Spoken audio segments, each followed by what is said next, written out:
Ready? Aim! There's too many! Anyone see my mammoth? Stubby!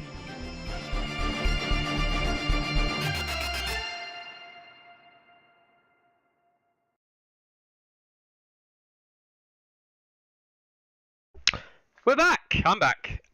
It's another Monday, and lots of things. So not lots of things news-wise, but some things have happened last week and over the weekend into this week. But I'm joined today by someone who requested to come on to talk about some stuff that we already know and love. So he's going to give us an update on some of those things. Which is really cool, and also to announce some of the new stuff that's coming up as well. So back onto the show from I think it was. Maybe it's a couple of months back now.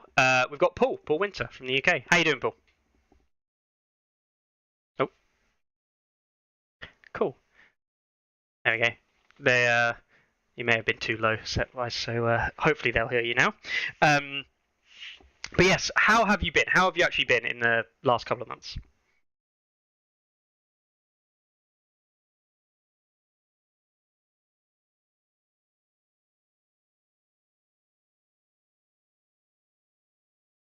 Update on the LGT, but best correcting that forward. And I've also got some a brand new thing to announce as well, and that's why I chased you down to see if I can come on the show. Yeah, cool. All right then. So yeah, we should be all good for sound now, so it's all good. Okay. LGT then. LGT obviously taking place at the end of September.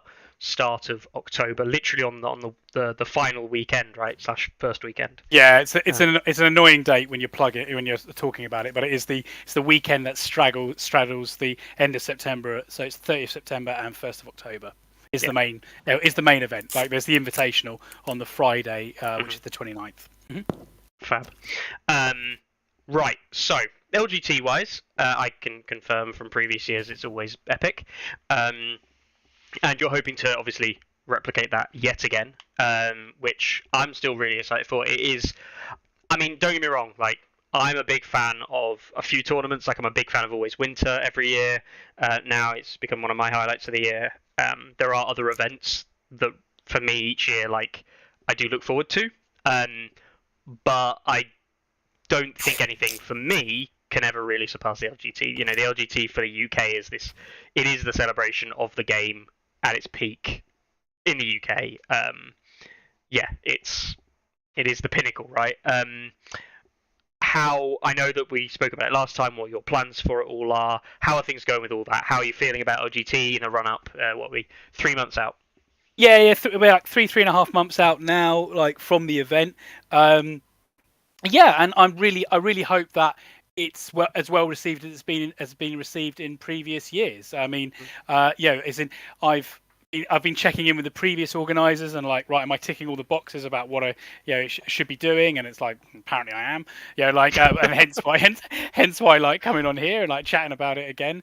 It's just let's hope that it's as good or not better than previous years. I'm confident that when it starts running, it'll be as fantastic as always. Mm-hmm.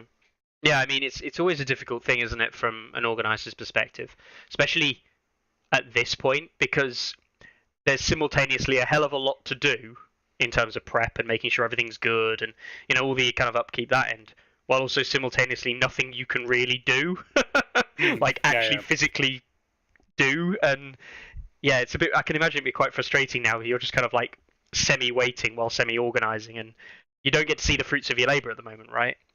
No, not really. I mean, it's I'll run over some of the details of the event in case there's somebody listening there who's who's unfamiliar. So the venue of the LGT is the Lea Valley Athletics Centre, Meridian Way in London. That's a decent venue. It's a big I think athletic centres actually make really great venues for gaming events because they're spacious and well lit. And there's plenty of space, and there's always going to be plenty of space in such a venue. And this is going to be a classic 2 list 40 points for one faction. you bring. I personally won't list lock it until right at the last minute because I can do that. So it's why not? I can lock it right at the end. And we're looking for it to be a 7-round event. Other details is battlefield setup will be via the chosen platform. But I have been playing recently the random method of scenery placement, which is quite cool. But chosen it will be because that is like the norm. And I will, and as as I mentioned on the last podcast, my reasons why is like the upper tables will be on a 2-hour death clock, and it's that where each player will have an hour of their time. Again, I hope that isn't anything too intimidating for anybody, but it's only going to be apparent on the upper tables, So it's like if you're playing in the LGT like for the fun of it, you probably won't see them anyway. But that's where they are. I certainly want the top 16 on a clock. So like to nail down those things. And that is the event. It will be there's no restrictions on lists. You can use whatever you want. And I do believe that I think the only thing on the UK restriction list now is red cloaks. Is that right? Yes. Right? I believe it is literally. There might be like there's odd bits of Martells that might not quite have made it out yet. But genuinely, the only thing from historical purposes that hasn't really made it out to retail is still red cloaks, which I find hilarious.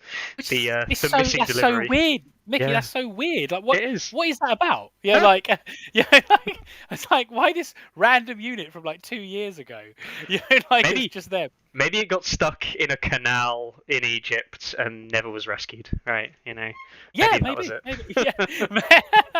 was it. Because I predominantly play Lannisters. That's really annoying. Like I'm playing at the Welsh GT at the end of coming up in July. Isn't it? Oh, end July, of this month. Yeah. The first weekend of July, and I'd like to use a unit of red cloaks, and I can't. Because you can't do that, and it's like, oh. And I asked the organisers, I was like, do you mind ignoring that since it's only that unit? And no, that's the rules. That's the rules. It's like okay. So. Yeah, go figure. Anyway, back on subject. Yes, the upper limit of the LGT would be 128 players, though if it was hitting that, if it was going beyond that, I'm sure something could be done. And I really hope to see a lot of people there. And there is as an added perk to I feel like buying of tickets. There is a promotion at the moment that if those who already have bought a ticket will already be included in this. But if you get a ticket before the end of June, you're entered into a raffle draw to win a free faction starter set on the awards show at the end on Sunday. So. That's something I can speak about the prize support that I how I run. Obviously, I don't. As in, Simon through Asmodee are going to be delivering a bunch of prize support. Something. But But I and I'd like to know what it is before. But let's wait. It will happen, but I'm not sure when. Anyway, but the prize support that we get, and I'm sure it will be a decent amount of stuff because this tournament has the reputation. I will try to spread it out as much as possible to give away as much to people as possible, even if that means that as well as there's here's the draw for those who bought the tickets early, that, and the winner is that one. I will try to spread out the prize support further down, even if it's so now we have, 10 prizes left, and it's going to go to this name out of a hat and this name out of a hat, that kind of thing. That's how I'm going to try to do it, because I've listened, I've talked around, done some research and listened to what any negatives from the time, and it was that prize support was top heavy, but I understand why that was the case. So it's best intention, I will try to share it out as much as possible. I think another cool thing, just to throw it in the hat, which I know has been a big kind of thing that people of other places have done, but there's always I think there's the one for the most points killed. I know that was something that you briefly mentioned before, but But it might be. It would be hard to manually track, but it would be cool if you also perhaps found a way. Found a way to do most points killed, as in who lost the most. So if someone just gets tabled constantly, it's you lost the most stuff. Congratulations. And maybe you should try something else. And here, win this. Yeah, exactly. And as well as that's backing up the usual prize support that is, for any LGT event. Sorry, for any UKTC event is the prize support they give away. Is also obviously going to be that, and I really hope that Simon would end up giving us something unique, which would be fantastic. But I say I will update yourself, and I will come on and promote it as and when I know it. Yeah, I mean, definitely. We won't count the chickens too soon or anything, but that is around the time they're saying that Boltons are due out. So I mean that would, and that would be ideal. Like as in like have something that isn't easy to get. Like as in or is very hard to get at that moment. Would be fantastic. Like, red cloaks then, Paul. Yeah, well, for me, red cloaks. But it's like, I mean, it's an interesting situation. I've like there's been some conversations with as Modi, like about I'm being privileged in like listen, been had the highlights of, and it's like right, okay, it's supply is an interesting thing. It is, isn't it? Yeah, it's we won't dive into it, of course. But yeah, it is an interesting thing. Awesome. Yeah. So I mean, LGT. At the end of September, I'm really looking forward to it. You must be looking forward to it from an organising perspective as well, getting to see. Of course. I mean, it's they're thankless tasks, these things, and in terms of like, and it's like as I think I've probably said on the last time I'm running the event I want to run, and I hope it's as well received as it's been received beforehand. I mean, it's in terms of, but there's something that is I think is to the game's benefit is that I couldn't tell you right now in terms of predicted like what is going to be the winning pair of lists or something. I couldn't tell you. It was like when you compare that to where the game state would be last September. In terms of it was pretty much the meta was predominantly like it was in 8 out of 10 places were Mance Raiders like with Free Folk. So what if you said to me what are going to be the top 3 lists or the top 3 like factions? I don't know. Like I think the game's in a good place for that. Like as in, I mean, in my little local meta where I run a monthly event, in Chelmsford, it's like we haven't had one thing dominating all the time. There's good players and they're good with really anything they use, but there hasn't been like, well, it's always that's the list that is like currently has got head and shoulders above the rest. And as in, and I listened in as well as anybody to the last like update Simon had recently in terms of the future update, and it's like obviously. I don't know when that's out, but if it's out the moment the LGT is on, it's like then it's current, isn't it? Yeah, that would be mental if it comes out the week before LGT. That might be perfect. Personally, if I could choose it, that would be when I choose it to be, and I'd be like, because then it's like, boom, here's a change, and it's like, and it's like, but we shall see. I have no control. We don't. I mean, for small amounts of reference. I'd much prefer it, and I know when I say I would much prefer it, I think Carlo would much prefer it if it was maybe 2 weeks before. Never is a good time, but making sure the stats website is updated for LGT would be a good start, and I don't think he wants to do an all-nighter in the run-up. No. But yeah, no, I 100% like coming out before LGT would be amazing. I wouldn't be massively disappointed if it was LGT and then like the update came out the week after, though. That wouldn't be the end of the world either. No. The end of one balance into the next.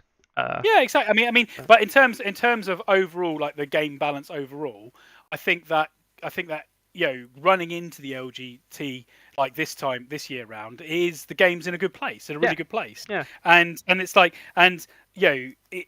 it's like seeing the release of like, okay, so the company is putting out a Bolton starter set that opens up so much possibilities for other things in the future.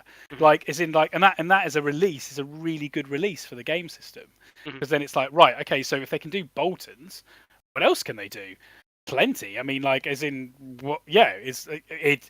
Who knows, like, where they will go next? It's like it's the release. The next release after this would be fascinating. Like, if what is going to be the next new faction after Bolton's? And it's like, who knows? It's like, yeah, it's the games. It's a big positive space at the moment, I think. There's positive outlook, definitely. I think that's the thing for me that makes a big difference, is that it's really positive outlook. In that I don't think that I can't foresee, my own opinion outside of the window, like the game and my where I'm at with the game. But I don't see the game being in a bad spot at all in 2, 3, 4, 5, 6 months. No. And that is a good thing. Like, that is a wholly positive thing. And I shared those opinions last week as well with people listening in, and yourself as well, coming on and saying the same kind of thing. It reinforces that idea, I think, really, which is fantastic. All right then. So LGT, as a quick reminder, if people don't know, their link is on the Stats website to purchase the tickets. Tickets available on the LGT Presents website. There is a refund policy that you can read through there, as well as flexible and standard tickets. For those of you who don't know the difference, basically the flexible ticket allows you to, cancel it within 14 days or something? That's right. Of the event, yeah. It gives you a lot more flexibility on refunding if you're cancelling. If such a thing was needed. If you know that you're attending, barring whatever, then you pick up a standard ticket. Yeah, and that's the thing. So obviously, standard tickets for most users what I'd recommend. But I know that for some people, like a flexible ticket might be viable, especially for some overseas travellers potentially who may get cancellations or other problems crop up. Fantastic, right? So that's LGT. Really hyped for this, but also you're on here to also discuss the next thing, and I'm led to believe, and I say I'm led to believe, I actually already know, that this only went up live on Stats as of today, and the information over the weekend, basically, right? That's right. Yeah. So I will let you do the honours, but I'll go to the Stats page where all the information is for the Coventry GT. That's right. Yep. Okay, the UKTC, or the UK Tournament Circuit, has a whole bunch of events throughout the year. Currently, there's 1, 2, 3, 4, 5, 6, 7, 8, 9, 10, 11. Actually, that one happens 3 times. So about 13 or so, events a year, roughly. And with so it's. And I'm allowed, if there's a market, if there is if there is a player base, to run more Song of Ice and Fire events. So but there has to be you have to be able to, you try to tell something that there's someone there to buy it, basically. So to those who don't know, the London Grad Tournament is the UKCC's big event, where Zach, who's the organizer, has traditionally opened it up to lots of game systems. But he's tried, it said expansion, and if there is viable for another game system to get the required numbers to run, then it's possible that it can happen. And I did some research into but these things need to take planning. So you're looking at 5-6 months ahead of time when you would launch, when these events are launched, and then right, okay, because that's the lead up time you need for people because these things are always 2-day events, and so it's people need to organize their lives and know they're free, and that's how the business is done. So with the Coventry GT, I did some research, and it's okay, what is there? There's a local player base in Coventry, and essentially, yes, there is. Within an hour's journey of where this, where the central Coventry, where the event is, there's at least 3 decent song communities based out of playing out of local stores, all with decent, really good player numbers. So that gives you your pool of so it gives you a pool of local players, because not everybody will travel a long distance all the time. You can't. So you do need local support in terms of to establish something. And there you go. So that has led to the creation of a Song of Ice and Fire at the Coventry GT, which is again obviously the GT part of it is like it's part of a bigger event. So it's it's a big it's in the venue is called Centre 87, which is basically a leisure centre, in Coventry. And I've started it out as a 64-man event, but again, if the demand was there, I'm sure it could be increased. But that it's started out as a 64-man event, and this is along exactly the same format as I spoke to about the LGT. Where if it's 64 mans, we'll run it as a six-round event, and with all the same stipulations that I just went through for the LGT. So basically, like a format for these events, and that went up on. I spoke about that. I got the tickets actually went on sale. On Friday, and it went live on Stats. So it was like something you could sign up to this morning. I created it. Wow. There you go. That's also on the Stats website, and with a slightly different place that you buy the tickets, because the tickets for the LGT are sold on a different hosted site as the rest of all the events. Yeah. But that you can find it. It's like it's a little tricky to find. It's a little tricky, but it's there for sale right now. And this, as it's a new event, this has two offers open. Okay. In terms of to increase its sales. So open is a group discount. So if you were to buy 3 tickets for the event, then a 4th is free. After purchase, you just need to email in that order number and say, I've bought 3 tickets and this is the name of the 4th person. I like the 4th person to be under. So basically that's to encourage like a carload of players, for example. As in like, the 4 of us who attend that event. Well, if I buy 3 tickets, we get the 4th one free, and then we can split the difference, or however that's done. So that's like, it's getting more players in for less money. And also the first 24 sign-ups get to claim a free drink of choice from the bar.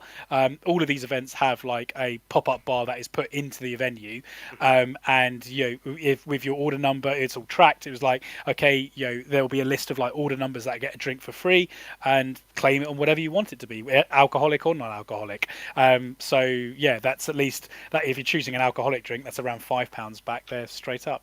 No, definitely. Fab. So brilliant. I mean, I love the buy 3 get 4th. That's a promotion there. That's a promotion there that's going to be common through a lot of like newer things, and with the UKTC. But it's to increase like numbers of it, as in to give people a reason, to club together in terms of like because the one individual needs to buy the tickets, as in like, and these are multiples of 3. So like for example, if they bought 6 tickets, they'd get 2 free, for example. But you can't do it as all individuals, because that would never work, because it's like, I bought a ticket and I'm friends with him and he's friends with me, and it's like one person has to buy 3+ tickets, and they're very multiple of 3. They get a fourth one free, and that's hopefully that encourages people to make the effort essentially. I think for more than that though, right? It's encouraging like certainly newer players or people who aren't bought in as much to be able to attend a big event like this, and potentially it being effectively a reduced cost, which is really beneficial for newer players or those who may have financial struggles as well, which is always a positive thing. So I like it. Yeah, of course. I mean, it was originally designed as like, that's to help like a carload of people travel to such a thing. But or like members of a gaming club, for example. As in like, we all play our games in the same gaming club. Well, why don't we all club together and like split the cost between us, and like just takes a bit of organisation, and then for them to do it. And it's like, and it is like, it's not nothing. I mean, 3 for 4 is like, it's not. That's a hefty discount for everybody if you're sharing it out that way. Yeah. And it's all for the good. It's like it's in. I mean, like everybody wants everything for nothing, of course they do, and it's like it's in terms of why can't you give me your first son as well as making me let me pay for free? It's like, well, I can't actually do that because I've only got one son and one daughter. One son won't go that far, but it's like everybody does want everything for nothing, and it's like, well, these things do cost to run, and is in, and I will personally be looking into what well, if to use a Blood Bowl term, if anybody's, it's called swag. It's like the freebie stuff that everybody gets. Yes. Like I'll be looking to see what I can find, like trying to do like, well, what would song players want, and what can I get hold of? So I mean, maybe I won't promise it because I can't promise what I can't deliver. But maybe it would be like bespoke dice, for example. Yeah. Like like GT dice. Which I will say this straight away to you: bespoke dice. They always go down quite popular. People love collecting them. So because like in Song, you could use with 2 dice, you can do like a panic test. Yeah. Like so you don't necessarily have to get a set of 10. You can because you can use 2 on things, or like D3's, a D3's harder. Yeah, there it is. Yeah, it is harder to do. Yeah, because you need the writing on 2 of the faces. Like as in if it's replacing the 3, for example. But yeah, it's possible. I mean, like I do know so I do know someone who his business is making dice, so it's like Amazing. Right, let's see, and his lead-in times for have them turn around aren't as long as I thought they were. So there's plenty of time to like get it organized. I just as in right now it's like the first thing is to get the tickets out there. It's like they are now for sale, and I hope that it attracts some decent numbers into it.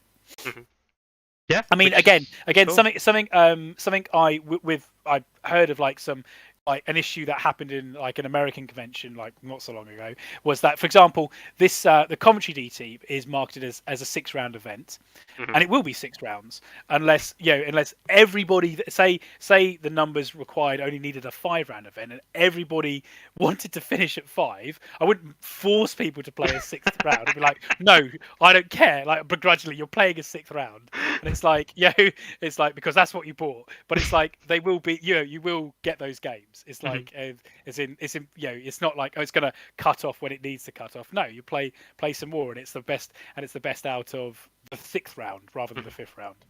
Yeah, no, definitely. I mean, it's always a sore topic, and when anyone brings stuff like that up, and it's not the first time it's happened, right? Obviously, it happened in the UK for different reasons as well, in the way back in LGT 2 years ago. So it's definitely a learning curve that people have learned from, I think. And it's always the case when communities go through testing, I think. Exactly. Yeah. But yeah, no, definitely. I'm a big fan of that. So, with the Coventry GT, obviously tickets are on sale now, right? As of this weekend, basically. And the website there, if you can't find it, guys, it is on Stats website, but this one is uktc.events, and you'll find it on the website there. So when it comes to buying the tickets, you have to like select the game system, and there's a couple of options. I mean, I can't control the website, and some people look at like they look at the first bit of the website and they think every ticket is that price. It's like no, it's you have to select the game system, and it's like whether you want standard or flex. It's like there's some things I can control, and some things I can't. Yeah, so that's actually really interesting. So it's interesting. So first impressions. They like look at a thing and they go, oh, it's that much, it's that price. And it's like that's like I don't know why it says that price, but it's not. It's like choose the game system. Yeah, it's like immediately. Yeah, so it quotes the normal one for 40k, doesn't it? So immediately you just knock a tenner off the price straight away as soon as you select Fires of Fire, which is a big win. Yeah. £10 saved. These song events are 50, and if you latched onto the 3 for 4, then that's a hefty discount, chunk of change coming back into the group of 4 people. Yeah. And so I can tell you, because I mean anyone who it is open source information, like it would be like if they were to look at like the events. So in December is Leicester City. So if I can find a community of song players that plays around Leicester, then there'll be a GT there. Okay, interesting.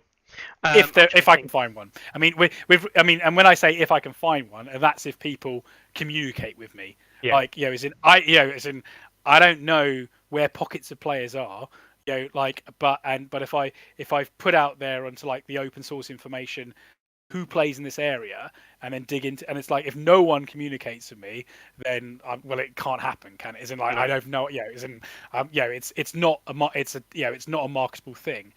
But it went. My open source questions went down really well for like a Coventry area. I mean, because Coventry's a good location as well for these things. It's relatively central.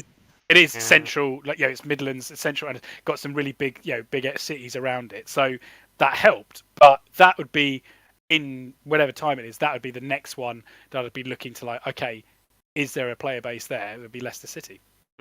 Okay, so Leicester's next one on the UK circuit, kind of dashboard, if you will. Okay. Yeah, cool. Yeah, and then it rolls on and on and on, and it just, as I say, it keeps going, and yeah, there's potential there. I mean, like there's, I mean, I get something that people come back to me and they say, I was like, oh, I could attend one day, for example. Well, it's like, but these things are marketed as 2-day events. They are like, because they're taking over a whole for like the whole like 2 days, or for example, Coventry's 3 days actually. So that's why they're all styled at like 2-day events, is because it's like of the price tag of that hall. So it's like if you filled the hall with all 1-day events, what do you do on the Sunday? Yeah, it's in like, unless you're getting more different 1-day events on the Sunday, and then it's like, and it just becomes a minefield of organisation. Yeah, definitely. No, I understand that. I noticed there that you said a fateful phrase, which I know doesn't tie you into anything, but you said it can go on and on and on in terms of like the opportunities here of running these different GTs. So is this you saying, Paul, that 2024 you're going to be doing this continuously as well? And does this mean that you are looking to run the London GT in 2024? Is that what you're tying yourself into, or are you going to let that one decide once LGT runs this year? See if I'm found hanging somewhere at the end of the LGT, I guess. Yeah, like if I'm like if I'm lynched by a community or something like that, then I guess I'm not. Who knows? Who knows? It's in at the moment I could, but it's like, but there has to be success. Yeah. Like, you don't replicate failure, you replicate success. And if there is success, then it's possible. Then I say it's like, well, it's more than possible. It's why not? But there has to be, it has to be successful in the first place.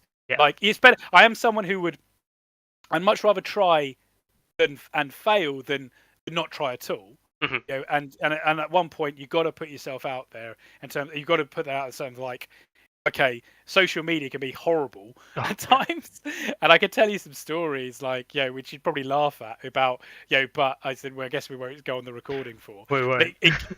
But it can be a really horrible place, because sometimes it feels like you're shouting into the space or something in the void. It's like, is there anyone there? Like, like I've got a candle somewhere. I'm like, can anyone hear me? Like, am I talking in the right? Because it's and the song communities. It's diverse, but it's not in terms of like, where do you find it? It's like, it's not as bad as some, but it's like, okay, so there's the Discord channels, which are like, where they're quite, which apparently captures a lot of people, and then there are like the relevant Facebook places. But I'll never know all the, like, if there's a Facebook group like for a club in like I don't know, Manchester, for example, in terms of, unless someone leads me onto it, as in like, if someone like, so if someone said to me, oh, is there a song scene in Essex? I'd be like, hey, I know all about that because I'm from here, and I'm, I guess, what are they called, like the key influencers, of that area. But I'm not the key influencer of Manchester. I'm only gonna know that if someone is nice enough to reply back to like open source questions and say, oh, or introduce me to somebody. Basically, everybody can play a part in this. If I'm known, if I know about it, So I guess what I'm saying is, if you're listening to this and you want a lot of song events in the future, at like a lot of 2-day song events where there's an initial cap of like 64 players, for example, but realistically it can be more than that if there's a demand. You gotta tell me, it's in like, right, okay, lead me onto it, and and these things will be advertised it tries to be at 6 months. They go live 6 months before said event, because then it's like the Coventry GT is like launched, for example, and it's a continuous cycle. And if you got through an entire year, it's easier the second time round, because then people know what they're getting, and it's repeating the same. Like, oh, you've already done the research in terms of like, oh yeah, that Coventry ran really well. It got a decent amount. It got like 50 odd players, for example, theoretically, and a lot of them came from these areas. Well, then unless they've fallen out of love with the game system, but roll on a year's time, they're still there, and they're still there later. Yeah, I think that's a really important one you talk about there. You know, which is ultimately connecting with the local scenes.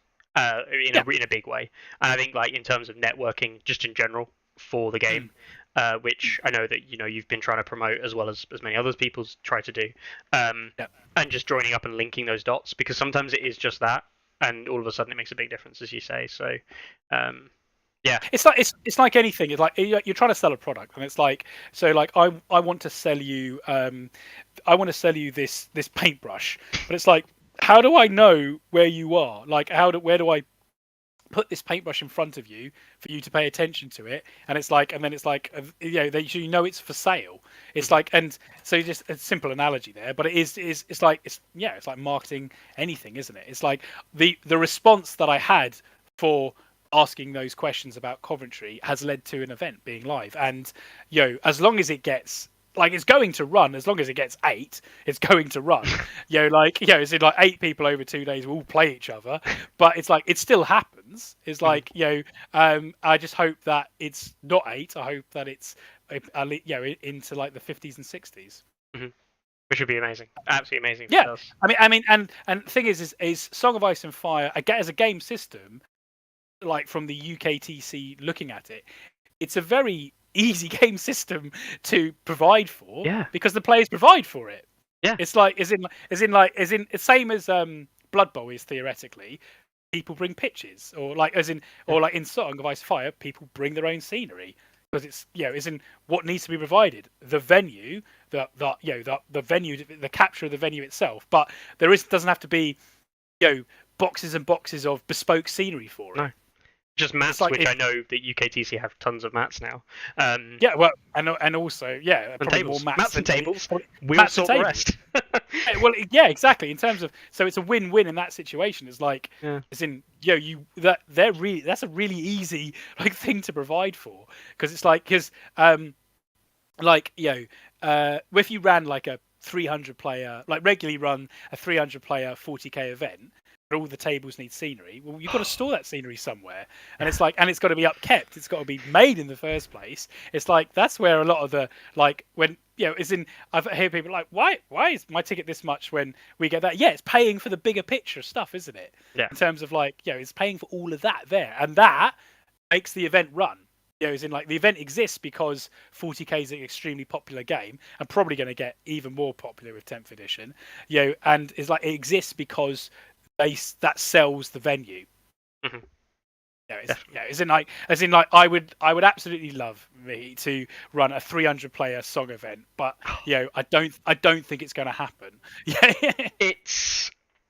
I don't think it's impossible, but I agree. I think it's a long way off if it is going to happen, and you know what? As it currently stands, I don't know if it would be the UK that hosted it. No. I think that France or specifically Poland might be the draws there, if they are able to run it, just because Poland shows that just ridiculous they love the game. But yeah, I mean, a 300 player song event would be amazing. Well, yeah, but if you say if such a thing if such a thing did exist, then it could it could be the main driver. It could be as in. So then you have a lot more negotiation in terms of I don't know, in terms of as a game system. But anyway, I digress. The Coventry GT has gone live. I hope that somebody out there is free to go to it. I definitely will be discussing it with my guys, and we might be making the trek down to Coventry. It's not too bad to get to from our end of the world. It's not the easiest place, but it's really not like London, which is an absolute goddamn nightmare to drive in. So. Well, exactly. I mean, the Lee Valley Athletic Centre is a decent Well, if you're on the right side of London, of course, it's a decent place. Good. To It's good to. coming down to, but Good definitely coming down to it. Yeah. going I through mean, the middle of London is the worst. yeah. Well, I wouldn't wish that on anybody. Yeah, No. but see, Coventry is a very good tester because it shouldn't be too far away or too hard to get to for anybody. It's Unless you're like being less extreme north kind of thing, as in like yeah. as in if you live in north of Scotland, then it's an issue. But it's like, well, I mean, again, there's the locations of these UKTC events are based around also where they can travel the scenery from for 40k, because it's locked up in a location, and it's like that location is coincidentally around where those events are. Mm-hmm. No, I think it has to be. Yeah. Coventry's a good shout. Like that area of the world, the Midlands of Coventry and Leicester, and I can see how that would be in a popular area. And yeah, hopefully it'll be a big success. I expect it to be certainly another draw for people to look at. Yeah, great. Brilliant. Is there anything else you want to add about Coventry or LGT or anything else today? No, I don't. Not today. I've hit the talking points. But when I get stuff, like when I get something that's worth updating you, I'd love to come back and update you on, and let you know things as and when I do. Fab.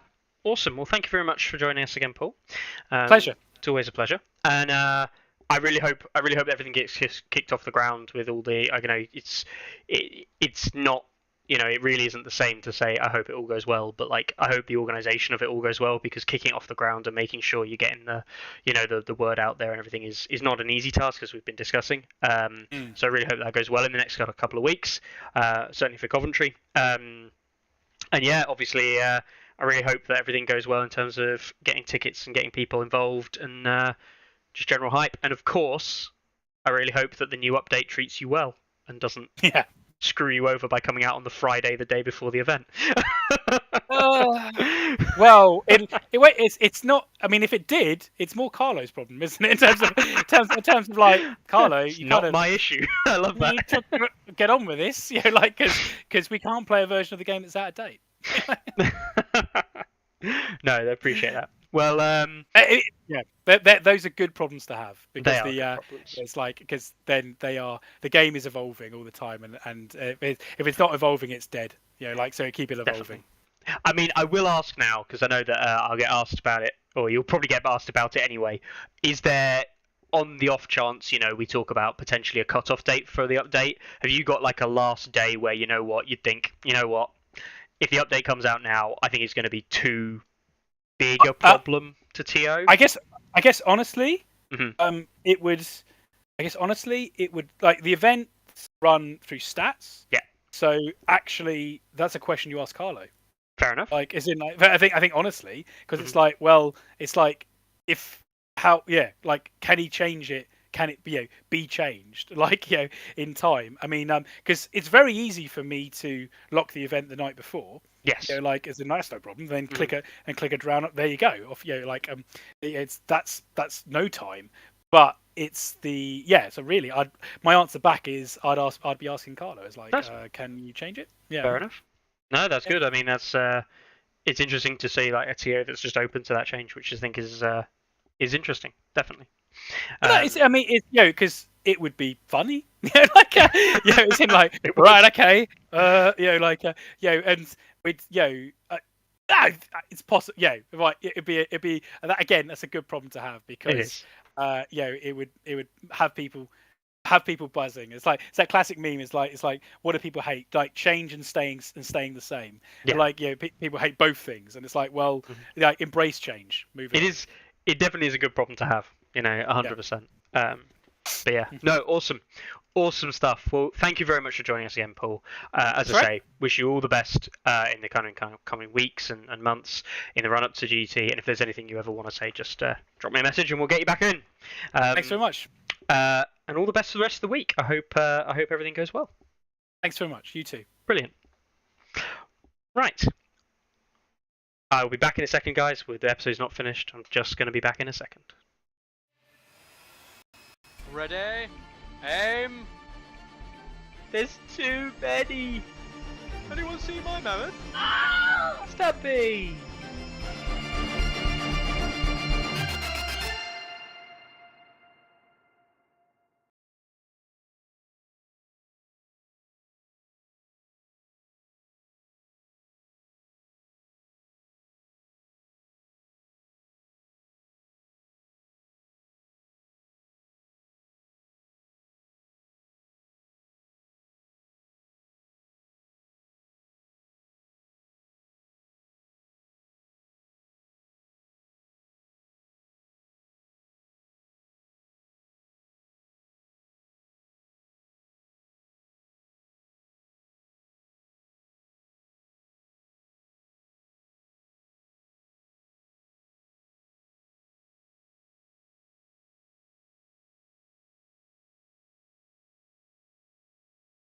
Right, I'm back. There we go.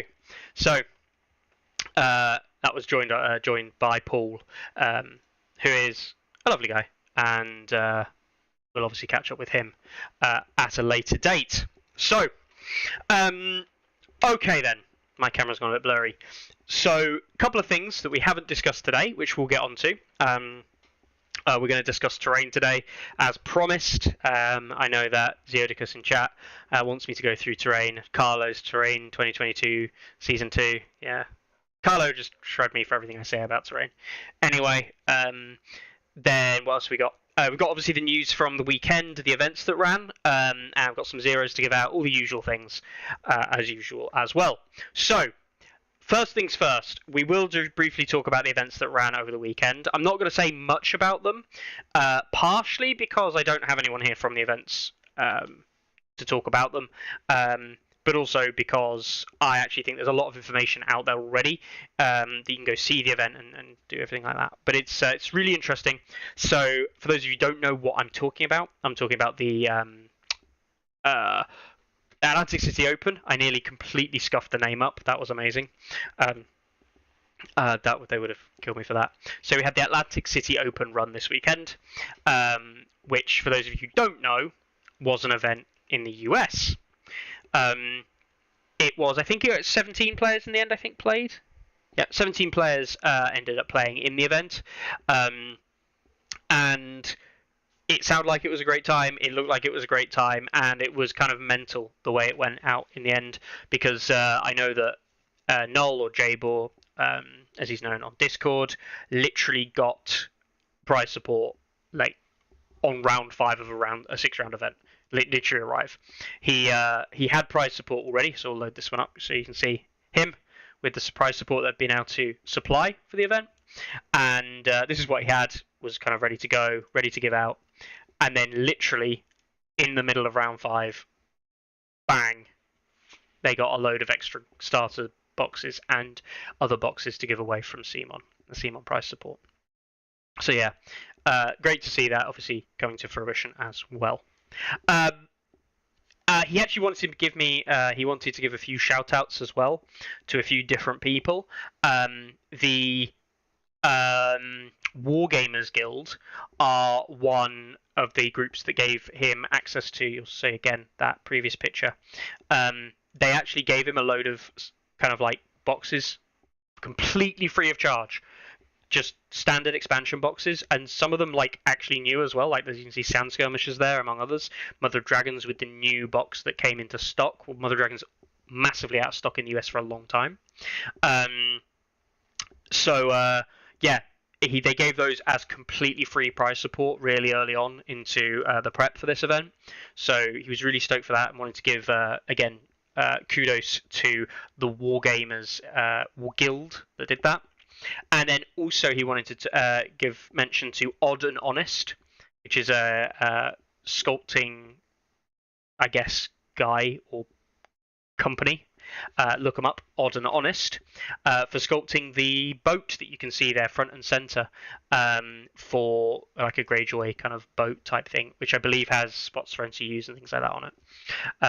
So yeah, really appreciate those things that he said. He was really glad he got, among other prize support as well. Looked like a thick tournament, lots of prizes and prize support. Yeah, so you see, CMON have agreed to just give every FOG event one of every starter, no matter the size. Yeah, Carlo's probably right. They've committed to that from FOG, which, to be fair, is a good thing from FOG's perspective and the event organisers. They kind of know what they're going to get. There's Resonance from the Discord. Cool. Thank you very much, Evan. So that's Resonmancer who managed to put that together for him. So yeah, like, you know, if that is the way it is, that's obviously that works. That's going to be good.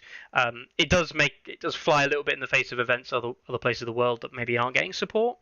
But for FOG events, at least there's that standard which they can all kind of like hold themselves to a little bit, which is I think a positive thing. If they can start to expect a certain level of support, I think that makes it easier to organise it. He also mentioned as well that the event was run relatively smoothly, that there were not that many issues, if at all any issues. Sunday Slaughter was present in the form of Stefan/Stowstop was there streaming all weekend, commentating all the games. So he commentated on all 6 rounds. Not always the top table, because it wasn't always what people wanted to see. So there was sometimes they change it around, watch a different table. And straight, people have said to me straight after the event, "Oh, it was good to see a game was recorded for this," or "I was really glad I saw this. This is something I wanted to do, and was this something could you watch it back, and could you, did you think there was anything good or bad?" And I think this is good, good for players to have that opportunity as well. So fantastic work from Stefan on being able to stream for 6 games. I won't say I've done 6 games on the bounce, but I do know what it's like to stream for long periods of time. So I appreciate the work that Stefan put in there. Well done for him and the guys on the event as well. And just a general well done to everyone that has kind of stepped in and supported this event, be it players, be it the TOs, and be it everyone else. So yeah, it looked like a decently well run FLG event. So well done. There was also another qualifier this weekend as well that people may not have known about. Interesting to see the other events, and it was another qualifier. So I should probably add, by the way, that the balance is in it's an interesting decision, interesting spot. We see Free Folk really dominant at the top there. Free Folk were a huge percentage. I mean, this is crazy, right? 35%. That, I think, is the highest I've ever seen a tournament entry level that isn't like the Invitational, which, especially in the balance that the Invitational was in, was questionable. Questionably high. This is the first time where I'm like, that's questionably high. 35%, where the lowest is 18%, which is basically half, seems really high. I'm led to believe there just happens to be a lot of guys around the New Jersey and that kind of area that play Free Folk, and they just all happen to have come out of the woodwork. But unfortunately, Greyjoy and Neutral's not at all. Neutral's not surprised, but Greyjoy's being not represented at all. Pretty sad states. Targaryens and Starks with only 1 player each as well. Big sad, big sad. But as I said, symptom of the event. Man, that hotel is leaning. I have no idea what you mean. Oh yeah, slight angle, I guess. Anyway, there we go. That was the event there that ran Atlantic City Open. There was also another event on, I believe, I don't know if it was on stats or not, I can't remember, but they did tell me. I think it was this one in Augusta. No, it wasn't this one. It was the Black Mountain one. Do apologise, it was on there. I just an idiot and forgot about it. It was this one. Battle of Old Black. The battle at the foot of Old Black Mountain. So Crone says, yeah, but it's 6 players, so not terribly surprising. No, exactly. It's a large proportion, but it's it is what it is, And this was a 4-round event and I think came out to be 12 players. I spoke to Alan as well, Alan Bowers. Spoke to him about the event briefly after the event. Had a couple of questions. And yeah, this was a really well-run event. We see here faction breakdown. Some, again, factions not represented at all. Stark and Greyjoy, again, these lower represented ones. But this was a smaller event at only 12 players. And yeah, event was run and was won by Free Folk. And this came down to the last game. And the last game was kind of crazy. They actually played out a 0-0 draw. A 0-0 draw where they genuinely just didn't come and kill each other. Which is mental. We saw that in Atlantic City Open as well. The Atlantic City Open, the 2 players in the final game was a 10-10 draw. And both players killed no units, and they didn't even stand and do nothing. They maneuvered all game. They just never aggressive. I personally don't think that should ever be something that people end up going for, but I know that is a result that we saw. I mean, LGT first year, we saw that with Dean and Hilo. There, they ended up playing this really standoffish game where they did both kill things, but they ended up on the same points and the same points destroyed on the board, or points left on the board, which was mental. But yeah, really interesting to see it happening twice in the same weekend, where you get these kind of weird draws in the final round on the top table. All right. Other things to do before we dive into terrain, and I will give out some zeros, otherwise he will kill me. Valor, as he's known, or Percortez, I believe, from the Atlantic City Open event. He, I believe, is a long-time viewer. Yeah, it's Anthony. He has sent pictures of his martels, which did receive a few comments at the weekend, and he wants me to show these off. So we've got this absolutely lovely board. Now, if Brian is watching this back at some point, if Brian ever watches us back, this is very similar to what we see from Brian in the UK, Brian McGonigal and his awesome display boards, and I'm sure Brian will comment along the lines of something like, fantastic to see other people doing it, really love it, really hyped. I know that Brian might be planning something with martels, I think, as well, so there might be some inspiration, I don't know. But yeah, so absolutely lovely display board with the NCU Tactics board as well. All of the things. Got the June on the June Vipers, the June Sound Skirmishers, sorry, which has also commented quite a few times. People love these. It's great to see. I've got lots of pictures, so I am just kind of going to whip them up and get them loading, so you guys can see them all. Lots and lots of these. Now, obviously, it would be fair to say that the paint job on these is pretty good. Yeah, it's pretty good. But let's get a close up of those Sound Skirmishers. Oh yeah, look at that rise. Carlo hates it. Carlo hates it. It's got that rise in it, that extra added height. Thankfully, no tactical rocks though. Just tactical added height. I'm sure Carlo would be rolling in his proverbial sleep. He's not actually asleep, but he'd definitely be upset by this. This might give him a sleepless night. You can see there, lovely, absolutely lovely, fully painted. Much better than I've ever done. I've never done a fully painted army. That's my next challenge. There we go. I quite like that one. That's like a bizarre action shot that makes it look really good. It looks like a column of guys coming out of. Yeah. Anyway, yeah, well done there. Absolutely love to see it.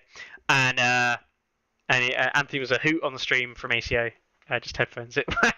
Just headphones it if watching around kids. Yeah. And this is exactly what Carl hopes to see at LVO next year. Yeah, definitely. Yeah, brilliant work. Love it. And Anthony, for you. Anthony, you're going to kill me if I've pronounced that wrong, aren't you?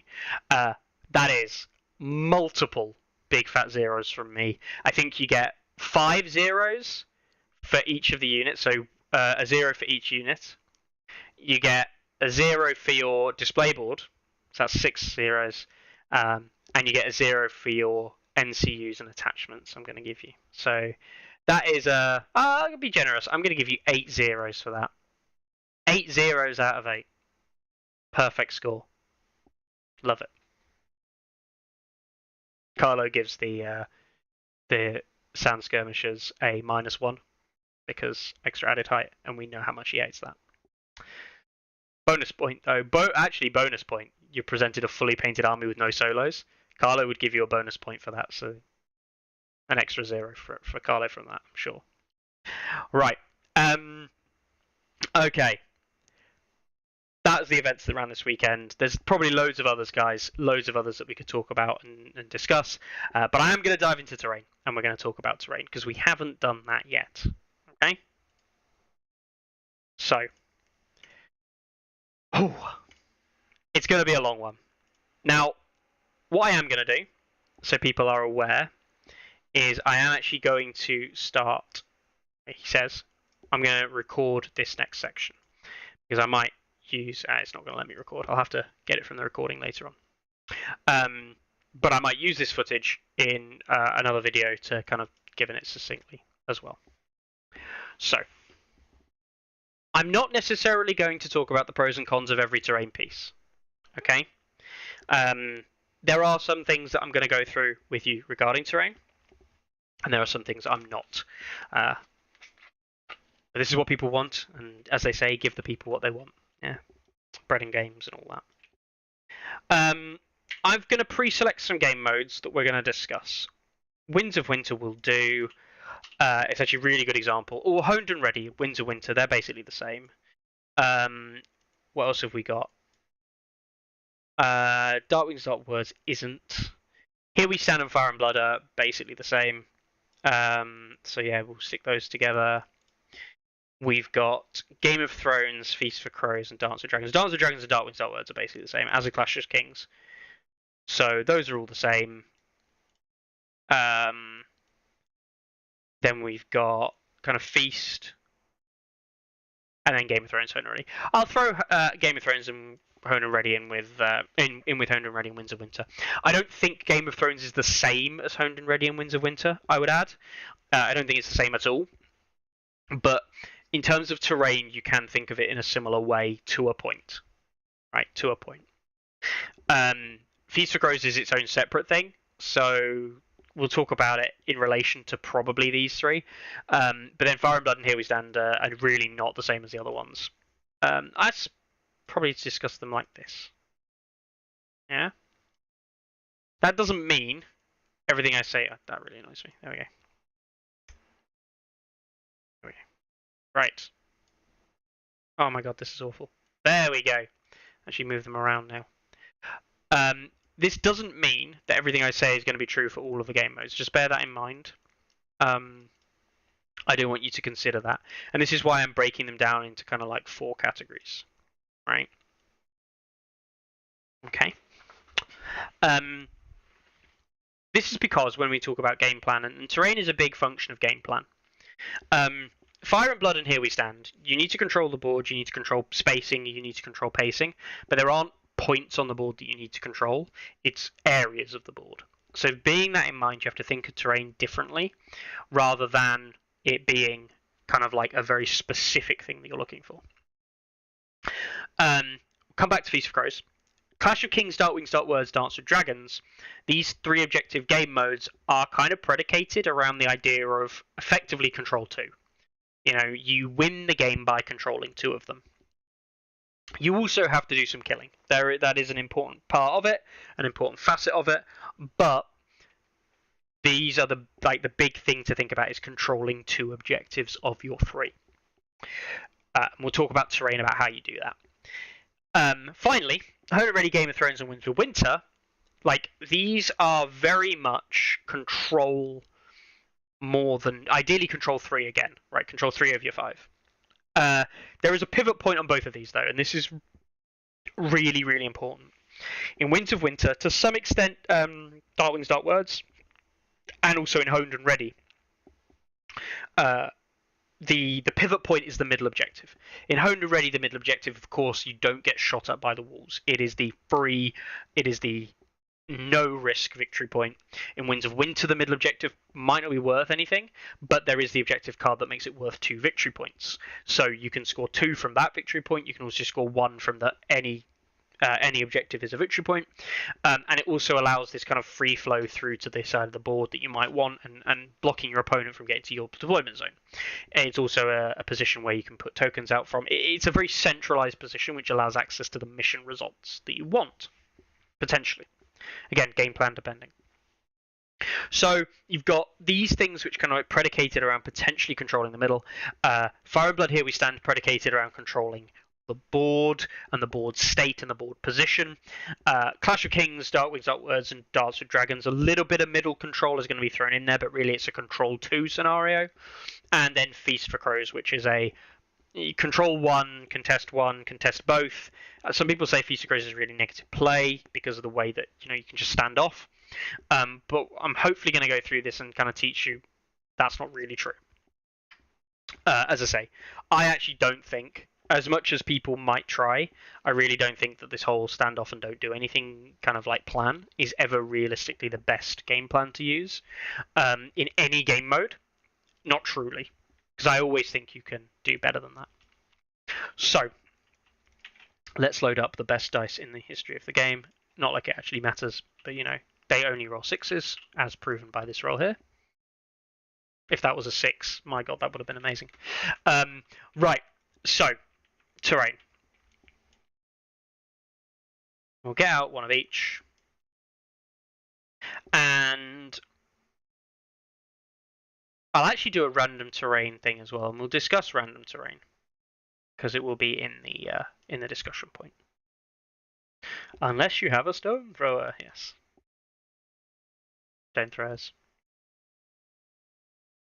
Okie dokie.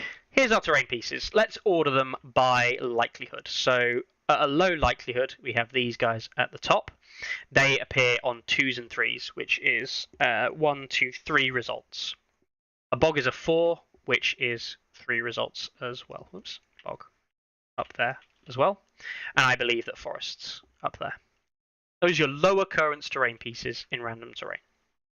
You then have stakes, and it's palisades, the useful ones, then walls and hedges. So, here's your occurrence rate on terrain pieces. And generally speaking, right, I'm going to straight up say it, the most useful terrain pieces are actually in things that are more common. And you've all probably just gone, what the hell? How are the most common terrain pieces the most useful?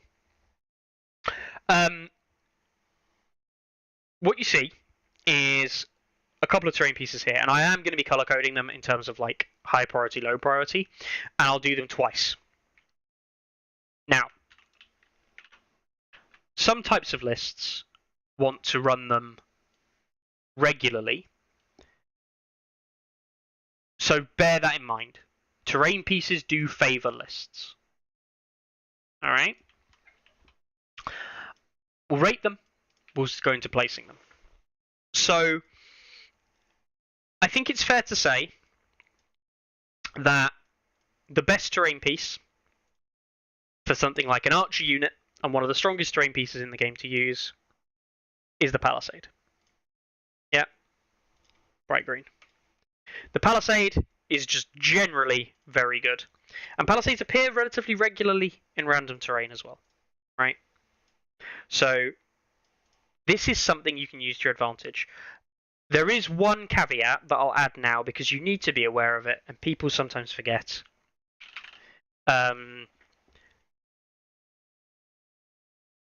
In certain game modes, you can't use palisades, specifically in Honed and Ready. In Honed and Ready, you'll notice impassable terrain may not be placed, third bullet point of the setup position. Okay? So you can't use palisades in Honed and Ready. It's a little known thing that people forget, and it does actually come up quite a lot, especially if you're playing random. Now, generally speaking, if you can't place it in random, then the way that we typically do it is we just re-roll it. Because if you re-roll it, you know, that's a better chance of getting something, rather than just simply not having a terrain piece. Is there anything that says that you have to re-roll it or that you should re-roll it? No, there isn't actually, I don't believe, in the rules, but it's just a recommendation that I have, right? Otherwise, you're just playing with less terrain. So,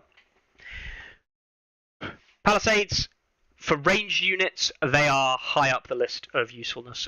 Charge blocking, denial of a lot of different things, just lots of annoying stuff. Again, if you're cavalry, they can also be very annoying because you can hide your cavalry behind them, and then your cavalry can kind of bounce out and then charge, rather than being, you know, that they're not chargeable themselves, which is quite useful. Yeah, palisades are a strong terrain piece. Recommend. Also very good at obviously being impassable. The only impassable piece that we can place. These are very strong in certain game modes in things like blocking off an outflank unit. Blocking line of sight as well. Not like that actually matters too much. Going through the list of stuff that you nearly always want to see on the terrain board, I'm again going to probably surprise you all. I personally believe the wall is your next big plus, right? Walls are good for certain game lists. Obviously, some don't want walls. I'm not a big fan of a wall. Let's say as I'd much rather neither a palisade or a wall with free folk, for example. I don't really want free palisades because I haven't got many ranged units, but I do like charge blocking, so it's like a 6 and 2 3s there. Sometimes I want it, sometimes I don't. With walls, I don't really want walls with free folk because it's removing my rerolls, giving my opponent the +1 armor. But actually, sometimes I'm like, well, actually, I don't care if I do any damage. My charges aren't about doing damage; they're about tying units up, and I'm okay with losing the rerolls. I'm okay with giving them the +1 armor, and more importantly, it gives me more defensive opportunity, and it slows the pace of the game, right? So this is what I'm going to talk about here, and introduce a concept which matters with terrain, which is the pace of the game. A game's pace is how quickly things are scored. My dog is now woofing at me because she's hungry. The pace of the game is how quickly the game is scored, and also how quickly things are dying, right? I am a big fan with certain lists to play slow pace. I am a big fan with certain lists to play a high pace. It's all about how quickly I want the game to end, right? Some lists don't want the game to end quickly, some lists do. I've spoken multiple times in different discords how I actually most of the time want my games to end on round 4. Round 4 with me getting 10 victory points. Now, that doesn't mean you get that every time, and sometimes you get a bit of leakage into round 5, but I rarely want my games to go to round 6 with certain lists that I play. And that's because the way I'm going to play the list and the way I'm going to kind of influence the game is I'm going to be dominant in the early, knowing that I've got resources to spend, and then I will give up away resources as the game continues. And I know that my resources, if I have less game, then there is less I need to plan. And with less planning, it means I can give away more resource early. So, if you've got 5 suites that are supposed to last you 6 rounds, there's gonna be a round where you don't get a suite. If the game lasts 5 rounds, you get a round has a suite, so you can spread your resources nicely. If you play 4 rounds, you have actually more resources to throw at each given round, so you can play a bit more recklessly because you can throw more resource at that. That's the way I think about it. That's the way I see it. Okay, with a list, and that's decided with my list. My list decides how quick does this want to play the game, and then it's about, right, how can I make that happen against an opponent's list, especially if my opponent's list wants to play a similar game plan. You end up having longer games because you're both playing kind of recklessly, potentially, and that's where you have to temper your list and you have to temper your style. Okay? That is true for every list in the game. It has a preferred style and a preferred way that it might want to be played, and a way that's going to be beneficial for it to be played. So, there's kind of thing 1. And I've highlighted these 2 green pieces of terrain because they slow the pace of the game. Right? One is charge blocking. Slows the pace, means your archers can get more value. Slow the game up in that sense. 1 is removing charge rerolls and giving armor saves, reducing the wound rate in the game, meaning that you survive for longer. Both useful things to slow the pace. Okay? Let's talk about a terrain piece that's rubbish. This one. Hedges. Hedges literally slow the game down in that they take away 1 movement. The only other thing they do is remove line of sight for ranged attacks. They are destructible. These do not effectively slow the pace of the game down. First of all, with the size of terrain they are, being narrow, means that they're probably only realistically going to affect 1 movement, unless your opponent is choosing for it to affect more than 1. If it's affecting more than 1, then that is their conscious choice for it to affect more than 1. That's fine. That's a decision that they've made and they accepted. But most of the time, it just simply isn't affecting more than 1 move. So, as a result, it's a relatively low impact terrain piece. Does it slow the pace of the game down? Not considerably, even lengthways. You're just making it narrow. It's not an effective tool to slow the pace of the game down. And arguably, it speeds it up. It speeds it up because it's a narrow terrain piece, so it's easy to dodge. That means that it has limited effect on the game, especially if you things like cavalry. Okay? It's a bad terrain piece because of this, actually, because it doesn't afford anything that you might want. Does that mean it can be used? Yes, wholeheartedly it can be used. This terrain piece, I think, might be brilliant if you're running units that care about open terrain. Okay?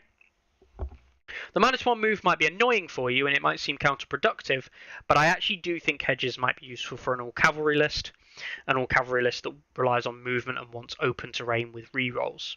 Okay? The -1 for the hedge will affect your opponent trying to charge you. As cavalry, though, you can dodge the hedge, potentially, with your own cavalry movement and charge, or march. So, you actually... Yes, I don't think the terrain piece is good, but I do think the terrain piece might be good for cavalry. You might also say, well, aren't just weirwoods better than that? Yes, they are, but they're also not. We'll talk about why that might be in a minute when we discuss weirwoods and corpse piles. So that's my feeling on hedges. Are they useful? Yes. Are you going to see them? No, you're not going to see them very often. Yes, they will appear in a lot of games in random. They're not good in random either. The difference is in random, like a Targ player might be able to use them a bit more effectively. So yeah, these are in random middling. They're middly. I still don't think they're good. You know what? Actually, I'm gonna rate them that kind of. They're not trash. In Chosen, they have a place, but I don't think anyone would willingly choose them. Right? Except the aforementioned cavalry. Like a Tele-Cavalier style list. Stakes. They're the next one up. And I think stakes in Chosen are a good terrain piece to pick. Right? They're a good terrain piece to pick if you know what you're doing with them, if you know how they benefit the list. This is talking about like a stone thrower list. You know, you're going to use stakes if you're running Night's Watch, lots of Night's Watch trackers with Pathfinder. You're going to be using that Pathfinder ability there. If you're running something that you want to suicide onto stakes, which I know sounds mental, but like a freedmen type thing, that might be useful for you. You want to run stakes if you don't care about them. You want to run stakes if you can control part of the board. Stakes have benefit, while also not necessarily being a negative in the same way that a palisade can be of charge blocking. Stakes slow the pace of the game down in theory. In practice, they probably actually increase the pace of the game, right? Because if your opponent thinks they need to pay slower, they will actually take a charge across the stakes, knowing that is going to help them achieve the faster game result, right? It's a really weird double thing. If you think that taking a punt, because you actually think, I might just be able to one-shot that unit if I charge across the stakes, then they might take that risk because it might be worth it. There's also things like Berserkers and Cave Dweller Savages who might use it to up their own dice rolls on their rank attacks because of the lost ranks. Giants might do it for more auto wounds. I would never recommend it for a giant unless you're charging through it and out the other side in one go. Because if you get stuck on it, there's a good chance you'll just kill yourself. Yeah. I've blocked the last row of my terrain. There we go. I'll zoom up a little bit. There we go, Cryptic. Apologies. So, stakes in Chosen usually pretty good. Stakes in random, like, they're fine. But, like, again, the problem you've got in random is if your list doesn't benefit from it. Now, you've got a terrain piece that's harder to use. Not impossible, harder. Do I think that, a lot of units can benefit from a palisade, right? Every list realistically should have a range unit in it, in my opinion. Every list that should have a range unit in, ideally long. Doesn't have to be. So I think every list can make a benefit of a palisade. If not, to make the board narrower as well. I don't think the same is true for stakes in the same way. There are some lists that can benefit from it, as I said previously, but I don't think in random terrain that this is going to be as beneficial as other terrain pieces. So I do think it's slightly less impactful. That being said, if you're a list that benefits from it, very powerful. Again, we'll talk about placement and things later on. Then we move into the 4 good ones. The 4 good ones because they're big, right? These are all very list dependent, and I'm going to highlight the worst of the 4 now, which is the Weirwood. How is the Weirwood the worst of the 4? It's very simple.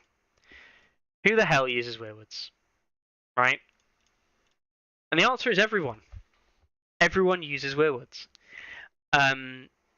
The benefit is obvious. Can you make your list better if you put a Weirwood down because you've raised it to its defense? Yes. Naturally, yes, you will. Does that mean you should? We'll get onto how placing Weirwoods, I think, matters more. How I think we should think about placing Weirwoods.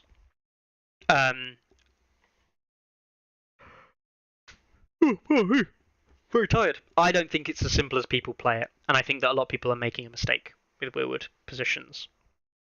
So yes, we'll get onto that in a minute. I don't think they're as strong as you think, because not only are they improving your morale, they're improving your opponent's morale. That's very important when we consider a few things. Okay? So, that's number 1 of the not rated where you thought it might be rated scale.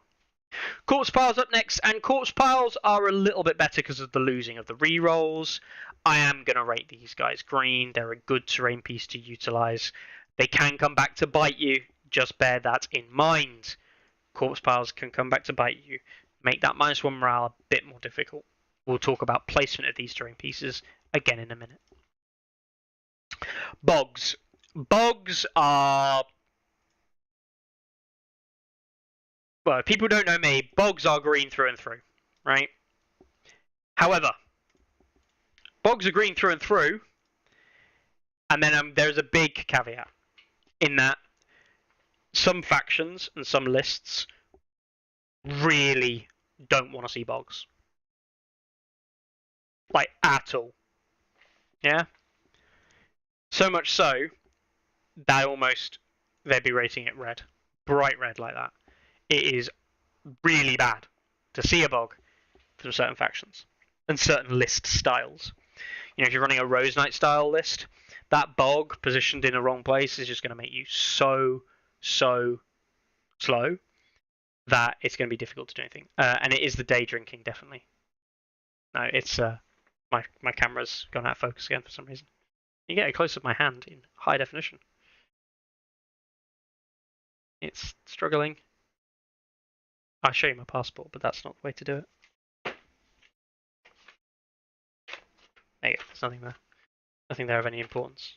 Just fixed it as well, and I ruined it. There we go. Cool. Yes. Bogs can be really bad for certain lists, as I say, Rose Knight spam or Warden spam or something like that, that's slow, typically needs to get to objectives. It's going to be really hurt by a bog positioning. So that is really, like, they're all list dependent. I cannot stress this enough. It is all incredibly list dependent.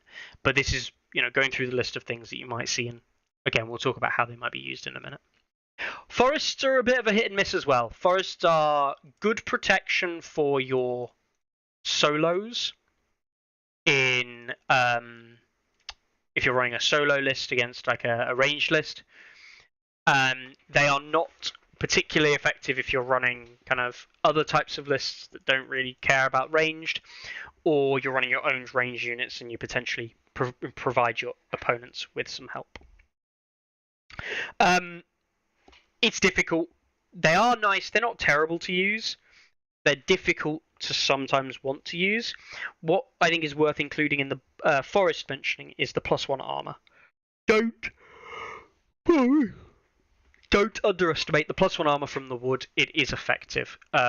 You know, it's a big terrain piece as well for that +1 armor, and you can protect 3 unit sides with it. So it is useful. It's powerful. I would think you should think of it as something to use for that, not just blocking vision for solos. Okay. Good and bad. There are some that differ slightly if they come up in random, in my opinion. But as we say, it all comes down to lists. And that's just because your average list isn't going to make use of some of them, more so than your average list making use of everything else. Okay? Now, we've got that there. as our set of terrain. Let's talk about placement, right? Terrain placement is a little bit different, and we're going to talk about it in the 3 different game modes, or 4 different game mode categories. Let's start off with a good old Fire and Blood. Fire and Blood, terrain can go anywhere except within 6 inches of the board edge. Same with Here We Stand. So you cannot have any terrain within these lines here. I think people forget that sometimes. It is worth remembering. So there you go. That blue area cannot be used. Okay? This here, this here, this here. Oops. There we go. And this here. Now, what does this tell us? Well, it tells us that outflank blocking on these game modes is a little bit harder. Now, you can't outflank block with terrain on these game modes. Right? It also means the whole sitting in the corner, kind of like doing my own thing deal is less simple. People do have to measure it well. So let's get out our long solo. War machine. You can deploy that there. In theory, the closest that palisade can be is there. It can be there, strictly speaking, and blocking there, but that also has a bit more of an impact. You might decide to go for a placement like that. If they do go this would then obviously be deployed here, closer to it, but it does open up charge lanes to these flanks, so there are opportunities. Okay? Less so if the unit's here, where charging here is the only real option. So do watch out for that in certain kind of terrain piece placements. What else do we have to consider? So, what we're trying to do with Fire and Blood and with Honed and Ready, not Honed and Ready, Here We Stand, sorry. Here We Stand is kind of a better idea in that what you're actually trying to do in Honed and Ready, Here We Stand, sorry, is control like 3 corners of the triangle. Yeah? Or 3 corners of the square. If you can control these 3 zones, you'll score 3 points to your opponent's 1, assuming they're controlling this one. And you can outscore them. And you only have to do that once or twice to be up a lead, and then you can maintain that lead. Okay? In Fire and Blood, it's similar. What you're actually looking to do is not necessarily control this area, but you might be looking to put yourself in a position where you can come round to hit your opponent. Yeah? You're trying to outflank and outmaneuver your opponent and hit them in the weak spots, like their archers in the back line. Sometimes, actually, what's really funny in this particular game is you might find that outflanking is actually achieved by going through the middle, like here, when a unit comes forward. Okay? So the unit comes forward, and you can flank into the flank of that and get a kill. That ends up opening the middle and causing absolute chaos in your opponent. But that's what you're looking for in these kind of game modes, an overlap, an overhang that you can take an advantage of. With that in mind, you might find it better to actually kind of put certain types of terrain on the edge of the game board. So let's have a little think. Terrain over. We might think that, oh, Weirwood, here, means it's nice and open terrain, right? Yes, that means the middle is nice and open, which means that your opponent can march at you in line. If your opponent marching at you in line, guess what? This kind of like line organization that we see here is much harder to break down. This flanking opportunity is less common to occur because it's simply just your opponent can do that. So, what might you do instead? Well, you might break up the line. You might break up the line with a bog, meaning that the unit here is now slower, especially if positioned here, to make it higher impact. Your opponent might not be crossing this in one go. That means there's now going to be lag, and this creates an improper structure, unless this unit is not as quick. if the unit is not as quick, what have you done? You've slowed the pace of the game. The game is now playing out slower. Is that a good thing? In this particular game mode, it could well be. Believe it or not, what I'm about to say, you might want to slow the game down if you're playing something like Baratheon. It's Fire and Blood. There's no timer on you. The timer is the game, not the objectives, not the other things going on. So this actually might be a good terrain piece for Baratheons on this game mode. Mental, I know, right? So this slows the pace of the game, for example. Weirwoods don't do that. Weirwoods don't slow the pace of the game. They keep it nice and open. This battle liner marches forward at full pace, or doesn't, and just sits within 6 of the weirwood. Right? Think about which one you'd want to place for your list versus their list. Let's consider other terrain pieces. Woods, forests. Do we want these? Yeah, they might be useful kind of at the edges, potentially using it as a blocking terrain piece, allowing cavalry to get up the flank more easily, especially if there's a ranged unit here. Let's get some trays out to really prove this. You might have a tray here, and you might have a cav tray right here that wants to use the wood to kind of its advantage, so it might be positioned like here, which as it stands can't be seen if the opponent shifts at all. Roughly 2-inch shift.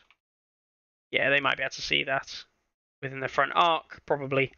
But you get the general idea. If your opponent can't see you, can't get the angle on you, there might be a good opportunity to, yeah. So that can't be seen. Put it there for now. And that can't be seen. So that unit is currently out of line of sight. If I come forward 2 inches, which is approximately there,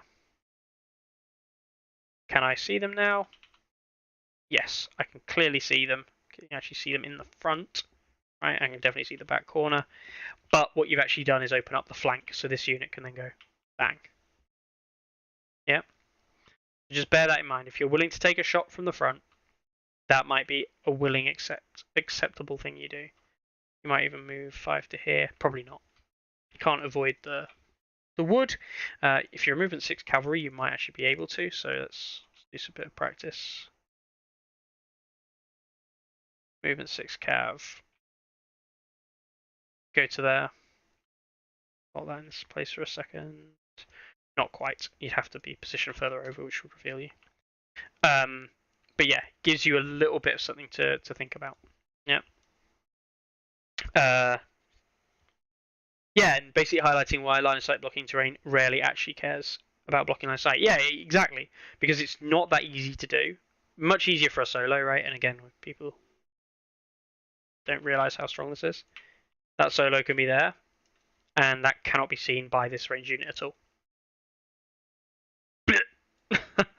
That's a Mag the Mighty in the trees, and you have no idea he's there from that range unit. So yeah, Cryptic says it like means its power is actually tied up in manipulating the position of the ranged unit. Yes, exactly. Now the truth of the matter is that does your opponent have to manipulate that position of their unit in the right way that you can take advantage of? The answer actually is mostly no. They're not committed to that position. But it does mean that you can potentially manipulate it if you want to.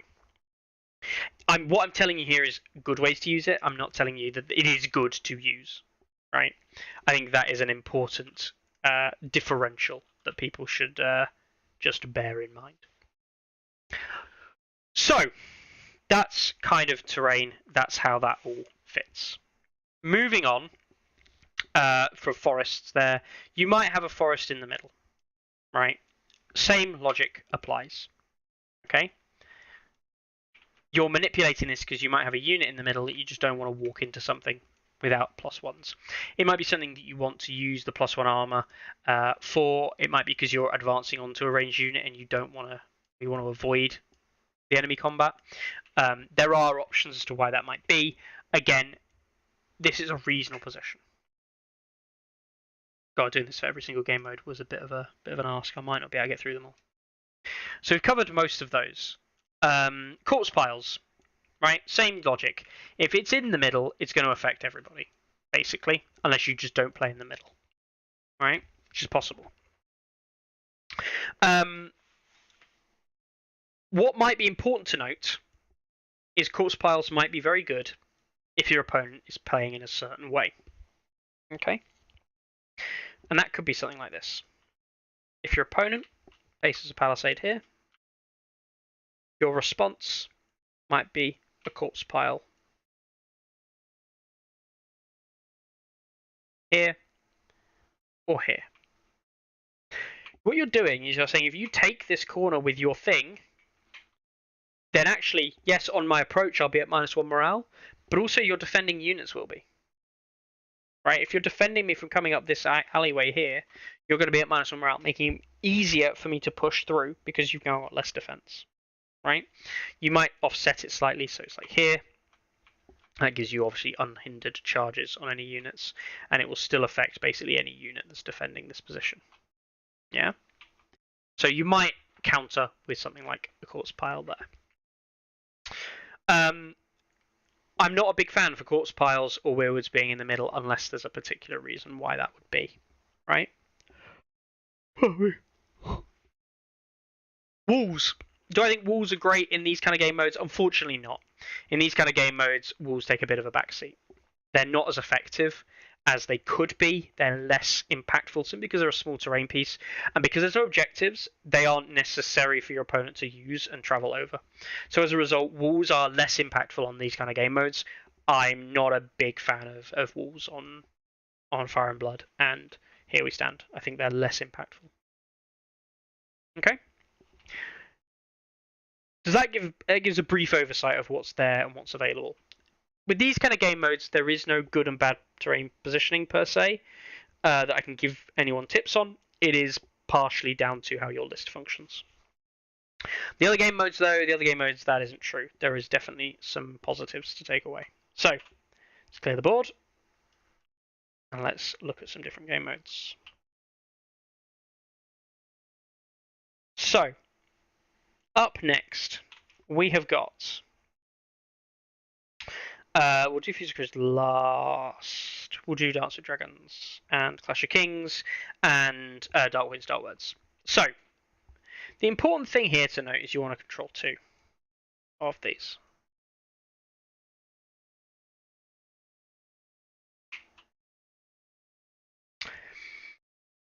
When you want to control 2 objectives like so, you need to think about how your list is going to achieve that.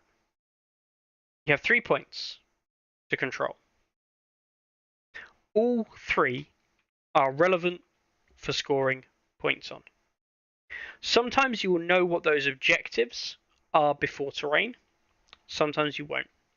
In Dance with Dragons, you don't know. It's before deployment when you give the cards out. So you wouldn't know this at terrain deployment. So, what does this mean? What does this mean? Right. Depending on your list, you've got a couple of choices. We can either go for a bog in the middle, a forest in the middle, a weirwood in the middle, a corpse pile in the middle, or, in my opinion, a low wall in the middle. I don't believe stakes or hedges ever want to go in the middle, and a palisade isn't allowed to go over an objective. Okay? So, why does it matter which of these you want? Well, it's twofold, really, right? What you want is you want a terrain piece that's going to be helpful for your list. Now, use the corpse pile example. This is going to have an effect on the area of the battle, 6 plus however wide a corpse pile is, which is what, nearly 6 inches itself. So it's nearly got an 18-inch threat zone, a threat circle, a circle in the game board, diameter 18 inches, which has impact for negative reasons on morale. This is very useful if you're a list that relies on your opponent failing panics, right? If you don't need your own rerolls, have ways to get them back, or need your opponent to be failing tests, this is a good terrain piece for you. Okay? Trying to think of units that might want this on 3 objective game modes. You might look at Blackguards might use this defensively. Lannister Guardsmen might quite like this defensively, and things like Halberdiers might like this defensively. There are many other options as well. Lannister is the ones that spring to mind, though, certainly, with some options. I also quite like this as Free Folk. Yes, Free Folk's own morale is pretty bad. But what you do is you make your opponent's morale worse as well, and that raises the tempo of the game. Like we said, is a positive. It raises the death rate in the game, which is what you might want to do. So again, take that with a grain of salt, but consider it. My favourite terrain piece, though. So these pieces here have wide impact, affect both players, right? My favourite piece for a central objective is the wall. If you have a defensive unit that you feel like you can catapult onto the middle objective, the wall is a key piece. Like we discussed last week, you can position it so it's impossible for your opponent not to activate the wall while engaging your unit. And that makes it an absolute nightmare to deal with. Okay, no rerolls and +1 save on a defensive unit. Imagine Blackguards, we're taking a horrific visage test and they're saving on 2s on their armor. Yeah, rip that.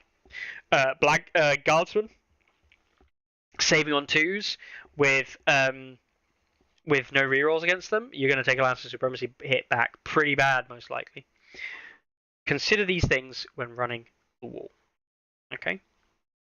Now, we've already talked about the first terrain piece and the first placement here. But we could actually start talking about second placement, third placement, and fourth placement a little bit. Okay? Did someone say catapult? Yeah, catapults, of course, ignore that. Of course. But catapults just play their own game, so whatever.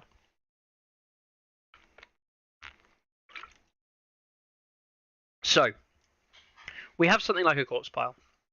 And corpse piles could be offset, right? And I think there is a strong reason to suggest that placement like this might be very strong. Okay, you're not looking for it to be 6 inches away from your terrain piece. Just bear that in mind. If it's 6 inches away from your terrain piece, right, what you're actually doing is you're saying if my unit, will be red, is here on the middle objective, I'm now within 6 of that corpse pile. We don't really want that. Even here, within 6. We don't really want that. We want to not be affected by this corpse pile. We want our opponents to be. So let's say I take quite an aggressive defensive position. Let's say I end up here, right? Let's say. Well over the token. Well over with the front wall blocking the front 50s. Not much support on the flank though. Okay. I probably want this corpse pile over here. Now, how can I tell where I want this to be? Well, I'm planning my first round movement and what I'm trying to do in the first and second round before I start this. So I'm already planning the moves. I'm already thinking where the corpse pile want to go. What I'm doing is I am making the board state uneven. Right? I'm making the board state uneven because I want board choice to be a genuine side that somebody has to think about. Because it means that there's more of a choice for when I get to choose board side. Right? Most people like to choose board side, like to choose turn order because it means they don't have to deploy first. Right? You do want favourable deployment matchups. But actually, is it worth it if you're relinquishing board position now that you've deliberately made a board uneven? And again, a good example of this, I play a game where this is more than 6 inches away.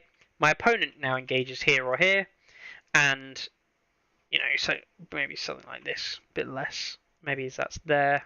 Make sure it's not 6 inches away there. Right? But if a unit aligns here, it's going to be within 6 inches. If a unit's here, or even if it aligns here, within 6 inches of that.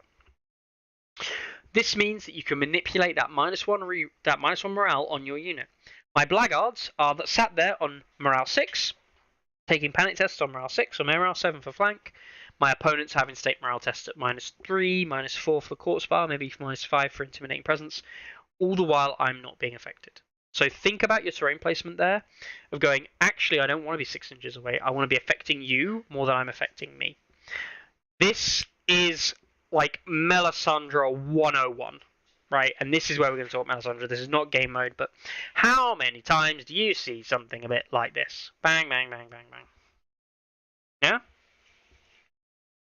Why aren't we discussing a corpse pile offset there first of all? Yeah? Because your opponent's approach now, 2 to 3 rounds of this corpse pile, will be effectively useful for Mel. Oh, my opponent just counters with a weirwood, like over here, though. Yeah, but that's not really a counter. Because this is now a free, nice, easy path to get a charge off. This is not, but they put it here to make it rule it out. Yeah, so what you're saying is that this entire path here, which is more than 6 inches away from this corpse pile, this entire path here is now free of any terrain and gets +1 morale as it gets closer to you. And I want good morale. I'm a Stannis list, or I'm a Renly list, I am a Baratheon list. I want good morale. That makes it harder to kill me, right? So this is not an effective counter to this, I don't believe. Yeah? Plus, if you deploy this side, they're still deploying within 6 of the weirwood, the corpse pile. So again, it gives you power to that decision. Okay? Think about those as options and opportunities.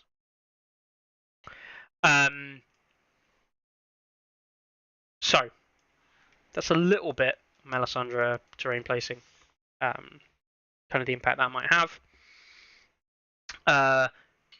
Also on middle terrain placement as well, right? That's for 3 game mode objectives.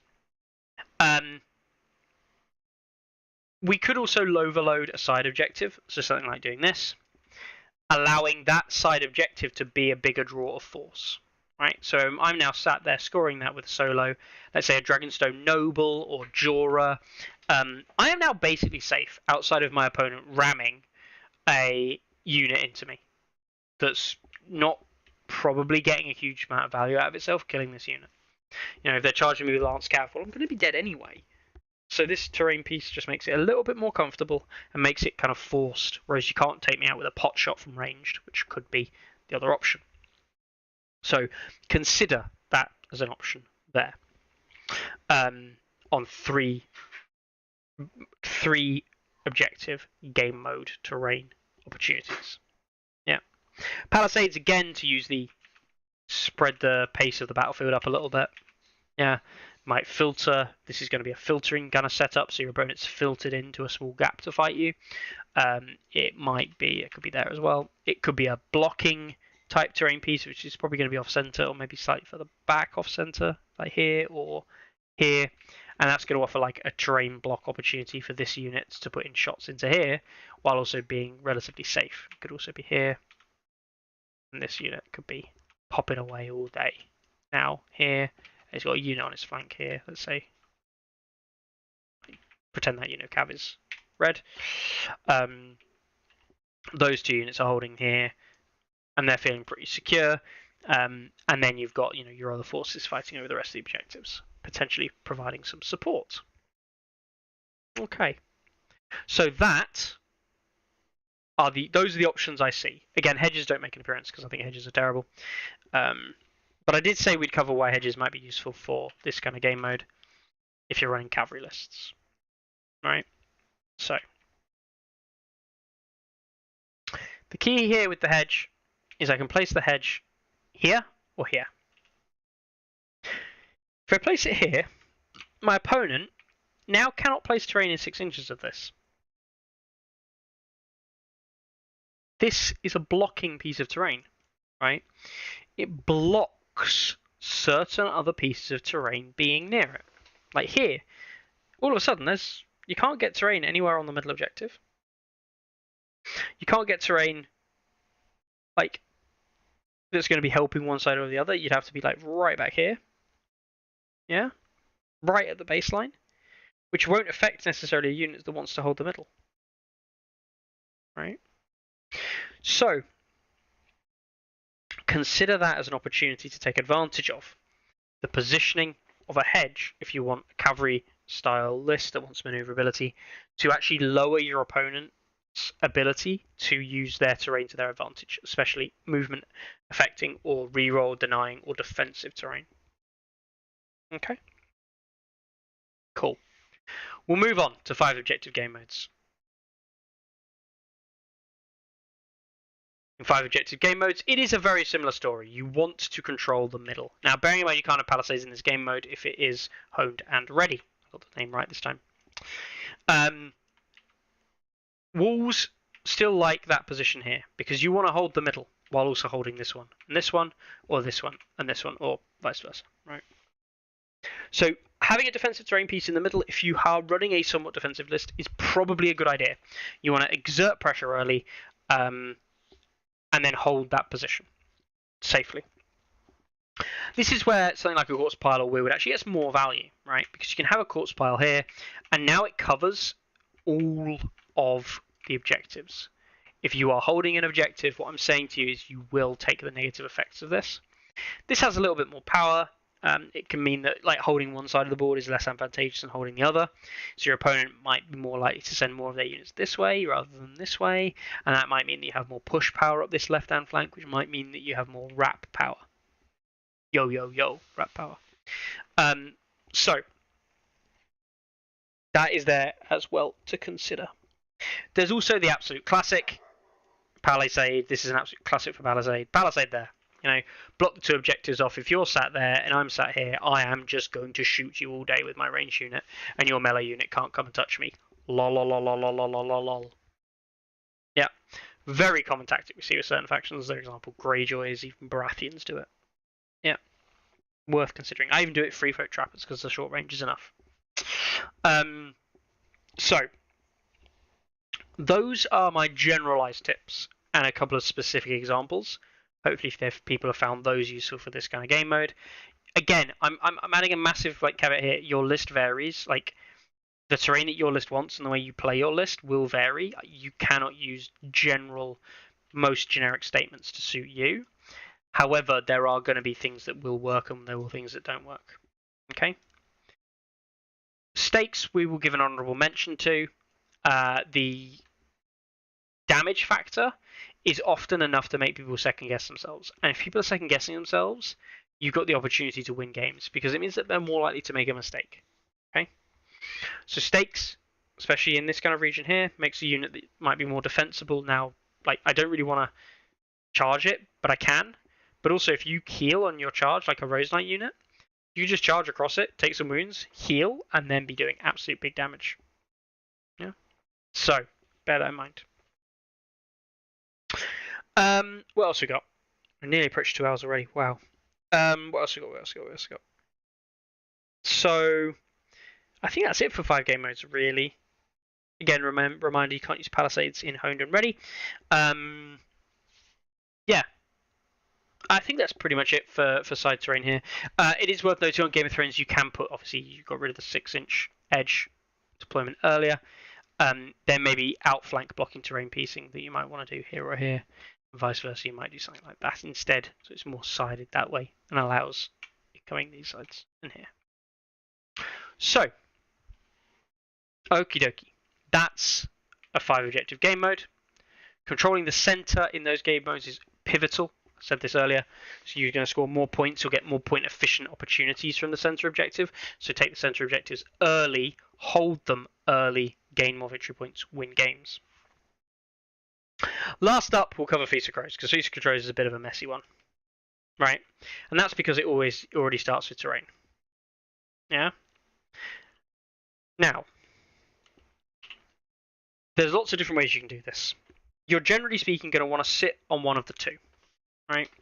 If you're sitting on one of the two, comfortably, with nothing going on around it, it means that your objective is never really up for grabs. You're just sat there enjoying the sun, scoring victory points, being a happy guy, being a happy free folk, or insert of action here.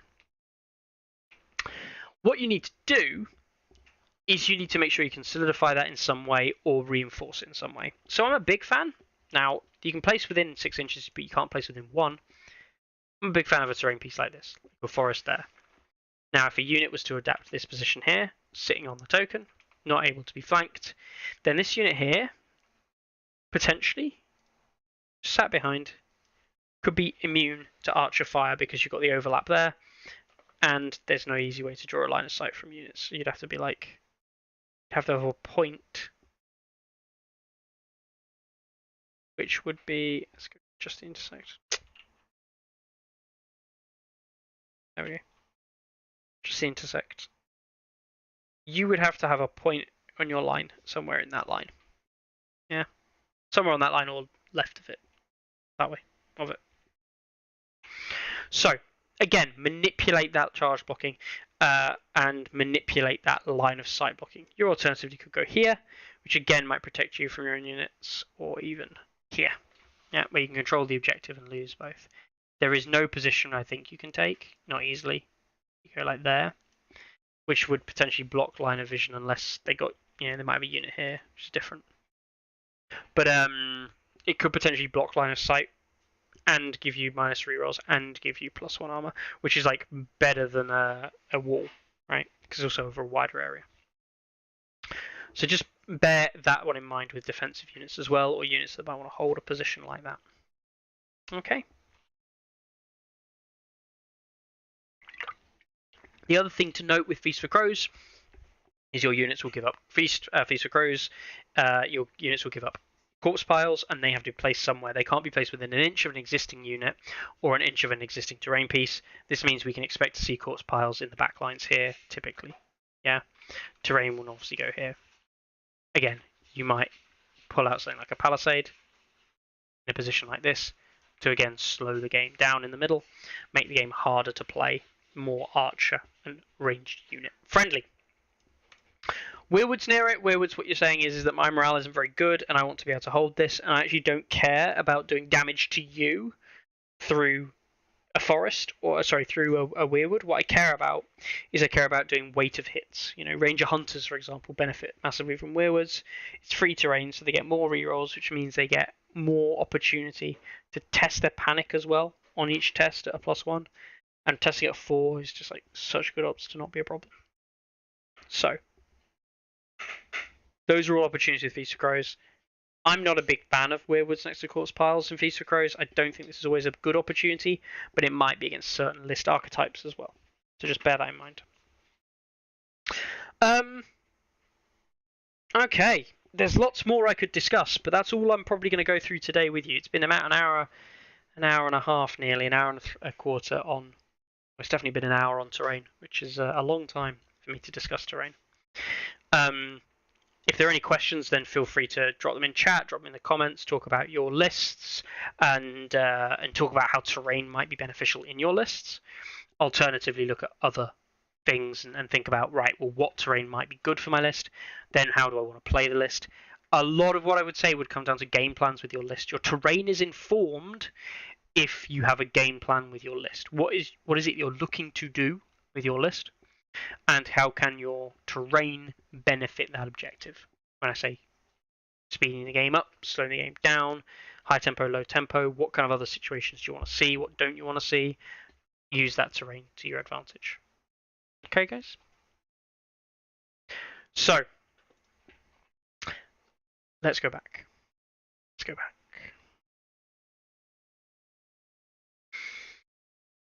Here we are. No. Where am I? No, I'll just do that, and that will make it go away. Hey! So, thank you very much for tuning in this week, guys. It's been a bit of an odd one. Bit of a thingy one. But it's been good. I've enjoyed it. I am very tired. It's been a long day. Been a long week. Well, last week was a very long week. So yeah, I'm going to probably go relax the rest of the evening.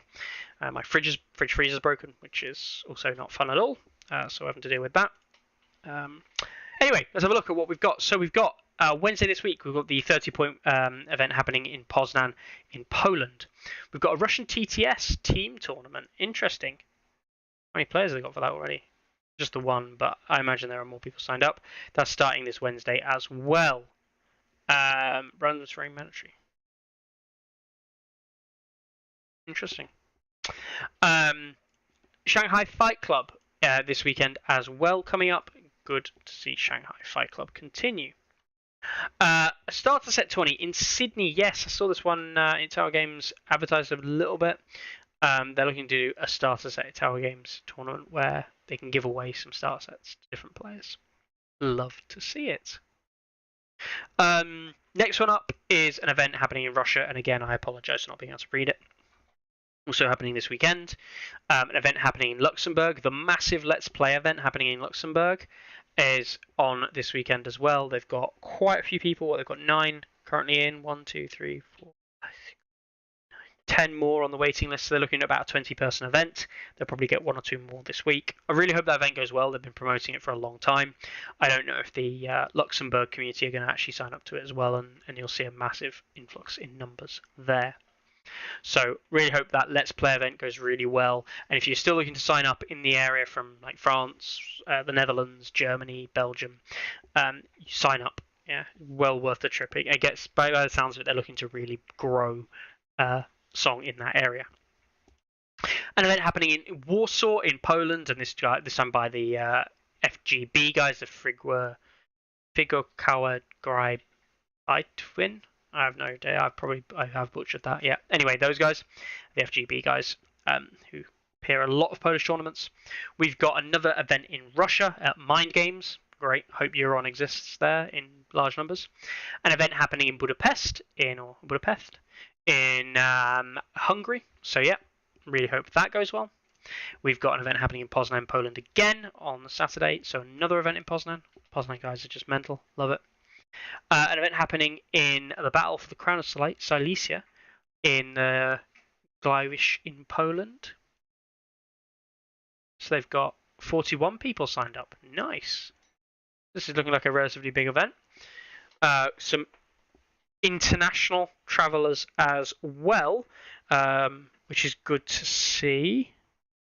Germans perhaps coming across the border. Russian as well. Amazing. Absolutely amazing. Love to see it.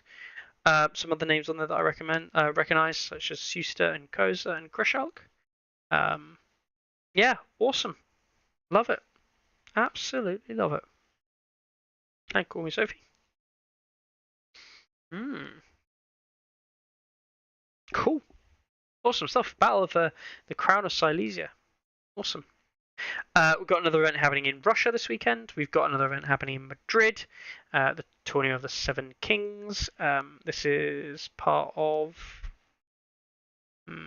yeah, this is the Seven Realms, the events that thing they're running. So what, 1, 2, 3... I'm not going to count them actually. There's a lot there. There's probably about 25 to 30 players there signed up for that. All Spanish, so fantastic to see. Spanish scene again, blowing us off our feet with its ability to get numbers. The Chromatic Dragon bi-monthly brawl in New Hampshire in the US in Somersworth. That's cool to see. Hope that event goes well. And also the event in Games Plus in Mount Prospect, Illinois, the Warden of the Midwest monthly tournament. Brilliant. Another event in Russia happening on Sunday. The House of Orcs having their volume 8 in Sunday as well. The House of Orcs guys obviously based in Viterbo, Italy. We've got an event happening called Der Rattenfänger von Westeros in Hameln